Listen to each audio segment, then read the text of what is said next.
اگر رمضان المبارک شروع ہونے سے پہلے آپ کا فریج بھر چکا ہے تو پورا مہینہ اللہ کی ناشکری نہ کیجیے گا، پورا سال نہیں کیجیے گا، لیکن اس ماہ اس طور پر کہ آپ رشتہ داری کے حقوق سے غافل ہو جائیں۔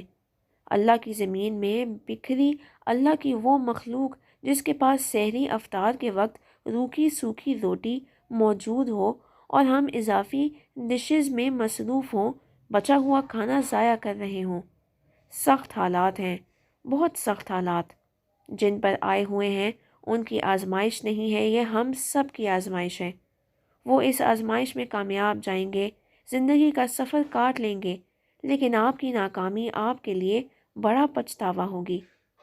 رمضان المبارک میں ناشکری کا دوسرا رخ، سحری کر کے سو جانا، نمازیں قضا ہو جائیں، قرآن کا وقت نہ ملے، تراویح کی 20 رکعتیں نہ پڑھ پانا۔ اس کی ظاہری وجہ انہیلدی ڈائٹ ہے۔ اضافی کاربز تک رکھیں۔ آٹا، چاول، پاستا وغیرہ کے ذریعے ہم اپنی روز کی ڈائٹ میں مقدار سے زیادہ کاربز لے لیتے ہیں۔ یہ کئی بیماریوں کی جڑ ہے۔ سحری میں اگر کاربز لے جائیں تو ہمیں لگتا ہے کہ پورا دن فٹ رہے گا۔ 20% لوگوں کے لیے واقعتاً یہ کام کرتا ہے، لیکن 80% لوگوں کے لیے یہ الٹی گنتی شروع ہو جاتی ہے۔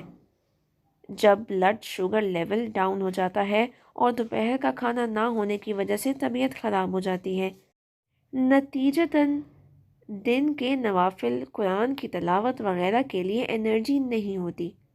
اللہ کے رزق کو اپنے لیے مزر بنا دیں، یہ بھی ایک طرح سے ناشکری ہے۔